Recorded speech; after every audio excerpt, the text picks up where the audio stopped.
आप देख रहे हैं के मास न्यूज, हर समय आपके साथ। दोस्तों नमस्कार, मैं हूं निशांत गौतम। आप देख रहे हैं के मास न्यूज। हमारे लेटेस्ट न्यूज देखने के लिए टाइप करें www.kmaas.com।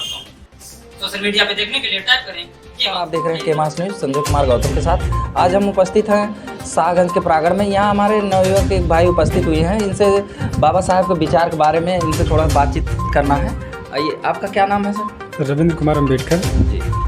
रविंद्र कुमार अम्बेडकर जी, ये बताइए यहाँ शाहगंज में जो भी जिस तरीके से झांकी और जो भी हर्षोल्लास के साथ प्रोग्राम मनाते हैं, तो इस प्रोग्राम के तहत आप लोगों को क्या संदेश देते हैं?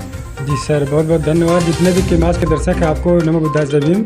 सबसे पहले आपने 14 अप्रैल बाबा साहब अम्बेडकर की जयंती के बारे में पूछा, तो मैं पूरे विश्व में, पूरे दुनिया में, पूरे भारत में रहे निवास कर रहे लोगों को अम्बेडकर जयंती की बहुत सारी शुभकामनाएं देता हूं। कि आपने कहा कि यहाँ पे आप किस तरीके का प्रेरित लोगों को करते हैं, तो अम्बेडकर जयंती अब 14 अप्रैल को आने वाली है। ये बाबा साहब की जयंती पूरे विश्व में हर्षोल्लास के साथ मनाई जाएगी, जैसा कि आपको पता है। और बाबा साहब एक ऐसे इंसान है जिनकी जयंती पूरे महीने और पूरे विश्व में मनाई जाती है। ऐसा कोई व्यक्ति नहीं है कि जिसकी जयंती पूरे विश्व में पूरे महीने मनाई जाती हो। सबसे बड़ी बात तो ये रही। और रही बात है कि हम लोग जयंती मनाते हैं तो जुलूस तो निकलता है। अब इस बार 2023 में 8 से 10 हज़ार लोगों का इकट्ठा होने का संभावना है हमारे सागन क्षेत्र में। और बाबा साहब के जो विचार हैं, उन्होंने कहा शिक्षित बनो, संगठित रहो, संघर्ष करो, 3 उनका मूल मंत्र है। तो हम लोग ज़्यादातर हमारा फोकस रहता है शिक्षित लोगों को शिक्षा देने के लिए। तो हम लोग बाबा साहब के बताए हुए मूवमेंट पे उनका रास्ता उस पर फॉलो करते हैं। उसको सबसे पहले शिक्षा लेने की कोशिश करते हैं, लोगों को यही बांटते भी है, शिक्षित बनो। तो इस यहाँ पे जो 14 अप्रैल को जयंती के माध्यम से, तो यहाँ पे महिलाओं को और नवयुवकों को क्या संदेश देते हैं आप इस जयंती के तहत यहाँ पे जो मनाते हैं? जी सर, देखिए, बाबा साहब अम्बेडकर ने जो कॉन्स्टिट्यूशन ऑफ इंडिया लिखा, उसमें महिलाओं के लिए इक्वलिटी मतलब समानता और समता का अधिकार दिया बाबा साहब ने। तो कहीं न कहीं ग्रामीण क्षेत्रों में जाएंगे तो लोग वहाँ पे महिलाओं को समानता का अधिकार नहीं देते हैं। और समानता का अधिकार क्यों नहीं देते, महिलाओं क्यों नहीं लेती? कि मेन मुद्दा एजुकेशन की कमी होती है। अगर इंसान एजुकेटेड होता है तो उसको पता चलता है इंसान में फ़र्क, क्योंकि इंसान में फ़र्क नहीं, लेकिन लोग फ़र्क करते हैं कि तुम महिला हो, इनके बराबर नहीं बैठ सकती हो, तुम महिला हो, अपने जो उनके ससुर हो सकती। ये सब जो मानसिकता है ना, ये एजुकेशन की कमी है कहीं ना कहीं। और बाबा साहब ने हिंदू कोड बिल लिखा। बाबा साहब ने हिंदू कोड बिल में महिलाओं के लिए बहुत सारे अधिकार दिए, जैसे कि मनुस्मृति चलती थी, उसमें सती प्रथा था, के लिए बहुत सारे अधिकार दिए। जैसे कि मनुस्मृति चलती थी, उसमें सती प्रथा था कि अगर व्यक्ति मरता है, इंसान, उसके पत्नी को उस पर जिंदा चिता पे जला दिया जाता था, जिसका नाम सती प्रथा था। बाबा साहब अम्बेडकर ने उसको भी 1927 में 25 दिसंबर को मनुस्मृति को जला के ऐसे खतरनाक कानून को मिटा दिया। और हिंदू कोड बिल में महिलाओं को सम्मान दिया, पिता के धर्म में दिया। और हिंदू कोड बिल में महिलाओं को सम्मान दिया, पिता के धर्म में उसकी भागीदारी भी दी बाबा साहब ने। जैसा कि यहाँ इनके बातों द्वारा ये कहा गया कि महिलाओं को कहीं न कहीं शिक्षा के अभाव के कारण वहाँ पे महिला उस तरीके से उनकी बाबा साहब के जानकारी ना होने के कारण वहाँ पे उस तरीके से महिला नहीं अपने लोगों को जागरूक कर पाती हैं।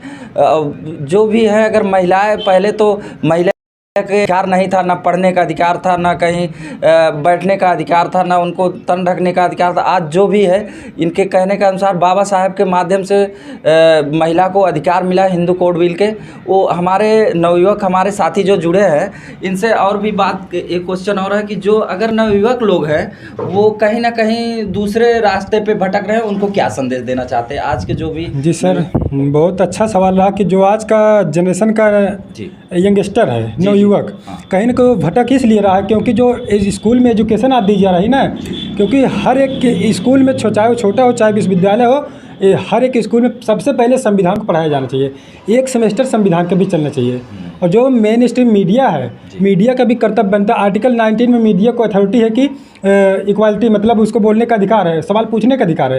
लेकिन मीडिया का भी एक कर्तव्य बनता है कि एक पीरियड हर एक स्कूल में अपने चैनल पे जरूर चलाए कि बाबा साहब। हमारा और भी है, जैसे आपने कहा कि मीडिया का जो भी एक कर्तव्य बनता है कि मीडिया अपने चैनल पे, तो कहीं कहीं देखने को मिल रहा है अगर मीडिया उस तरीके से निष्पक्ष अगर पत्रकारिता, कहीं देखा जा रहा, आप भी किसी मतलब पेशे से आप भी एक पत्रकार हैं, तो हमने कहीं कहीं बहुत जगह ऐसे देखा, जो भी मीडिया बंधु हैं वो पत्रकार के माध्यम से लोगों को अच्छी संदेश देना चाहते हैं, अच्छा मतलब उनकी जो भी पीड़ा उठाना चाहते हैं, कहीं कहीं वो उनको हत्या हो जाती है और भी तमाम तरीके से जो उनको दुर्व्यवहार किया जाता है। उस पर आप क्या कहना चाहते हैं? सर देखिए, कहीं ना कहीं जो पत्रकार जो रिपोर्टिंग करने, ग्राउंड रिपोर्ट करने जाते हैं, जो सच्चाई होती है उसको जो पत्रकार ऐसे हैं कि सच्चाई दिखाते हैं, कहीं ना कहीं उनके ऊपर एक किसी तरीके से हमला आपने कराया जाता है हमला। तो कहीं ना कहीं एक कानून व्यवस्था जो सरकार है, सरकार को इस पर एक ठोस कदम उठाना चाहिए।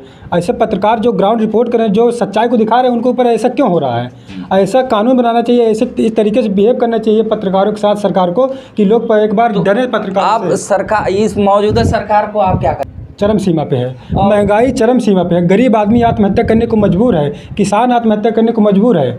ऐसी कई सारी समस्याएं जो प्रेजेंट टाइम के गवर्नमेंट में हो रही है, जैसे कि उत्तर प्रदेश में हम लोग निवास कर रहे हैं, यहाँ पर स्टेट में उत्तर प्रदेश सरकार में आदरणीय मुख्यमंत्री योगी आदित्यनाथ जी हैं।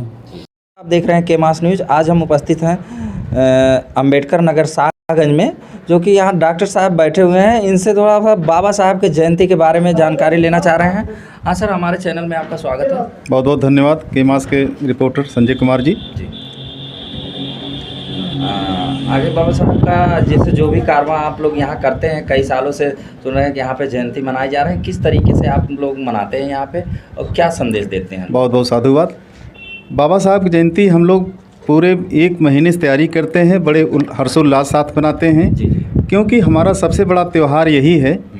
और होली, दीपावली, दशहरा तो हम लोग मनाते नहीं हैं, क्योंकि हमारे पूर्वजों को मारकर वो खुशी मनाते हैं। जब जागरूकता आई तो गांव-गांव के लोग इसका विरोध करते हैं, और हम अपने बाबा साहब की जयंती बड़े ही धूमधाम के साथ मनाते हैं। और 17 गांव, 18 गांव के लोग अपनी अपनी झांकी लेके आते हैं, और टेक्निकल झांकी लेके आते हैं। झांकी देखने लायक होती है, उसमें एक अच्छा संदेश होता है। अच्छा संदेश होता है कि बाबा साहब ने हमारे समाज के लिए, सर्व समाज के लिए क्या किया है, उसी को दर्शाते हैं, उसका अच्छा संदेश जाता है। अच्छा, वो झांकी के माध्यम से डॉक्टर साहब वो जो झांकियाँ बनाते हैं, किस तरीके से और किस प्रकार से वो झांकियाँ रहती हैं? हमारी टोटल झांकी बाबा साहब के ऊपर ही फोकस होती है। जैसे कभी संविधान देने की बात आती है, अच्छा, इंडिया के साथ बाबा साहब और तथागत गौतम बुद्ध जी की तस्वीर, स्टैचू होता है। अच्छा, कभी उपदेश देते नज़र आते हैं तथागत गौतम बुद्ध जी, कभी संविधान लिखते नज़र आते हैं। उस तरह से नेचुरल तरह से झांकी बनाई जाती है। अच्छा, बाबा साहब ने जो यहाँ पे हिंदू कोड बिल लागू किए थे, उसके माध्यम से लोगों को क्या आप जानकारियाँ दिए? इस मतलब कि यहाँ पे जो सागंज में आप जो जुलूस के माध्यम से या जो भी प्रोग्राम कराते हैं, उसके माध्यम से लोगों को क्या जानकारी? बहुत बहुत धन्यवाद इसके लिए। बाबा साहब ने महिलाओं के लिए समानता को रूप दिया। जब कानून मंत्री थे, हिंदू कोड बिल लाए, इसी मनुवादी के लोग उसका विरोध किए, और बाबा साहब महिलाओं के प्रति इतना मतलब लगाव रखे कि इनको भी समानता का अधिकार मिले।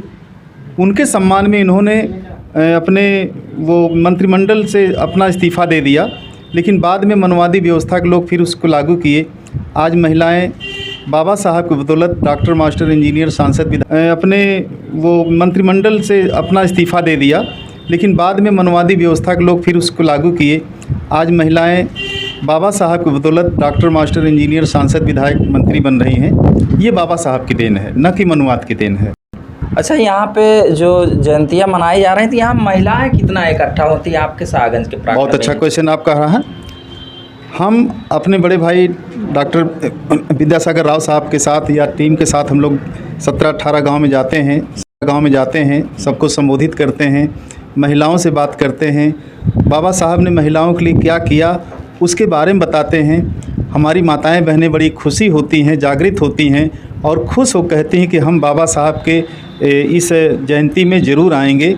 उनके लिए हम लोग पानी और मीठे की व्यवस्था करते हैं, और हमारे जुलूस के साथ पूरी सागंज भ्रमण करती हैं, और तहसील परिसर में सभा का रूप लेता है।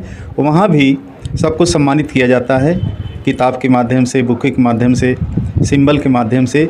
तो वो लगता है कि उनको हम यहाँ सम्मानित हुए हैं बाबा साहब का जन्मदिन के अवसर पर। आने वाले दिनों में हम और इससे बढ़िया झांकी लाएंगे, ये उत्साह लोगों को देखने को मिलता है। अच्छा, हाँ, डॉक्टर साहब ने यहाँ झाकिया के बारे में यहाँ पे लोगों को जागरूक बहुत अच्छे तरीके से, महिलाओं को भी यहाँ पे पुस्तक ही द्वारा यहाँ पे सम्मान किया जाता है और झांकी के माध्यम से शाहगंज के प्रांगण में डॉक्टर साहब और सारी इनकी कमेटियाँ के जो भी लोग हैं, जिला अध्यक्ष और उपाध्यक्ष जो भी हैं संगठन के जितने लोग रहते हैं, सारे लोग इकट्ठा हो गए, कम से कम यहाँ दसों हज़ार की संख्या में लोगों को जागरूक करते हैं। इस तरीके से हर्षोल्लास हर साल मनाते हुए यहाँ पे लोग नज़र आते हैं। आइए हमारे के मास न्यूज़ में सभी लोग का स्वागत, नमो बुद्धाय, जय भीम।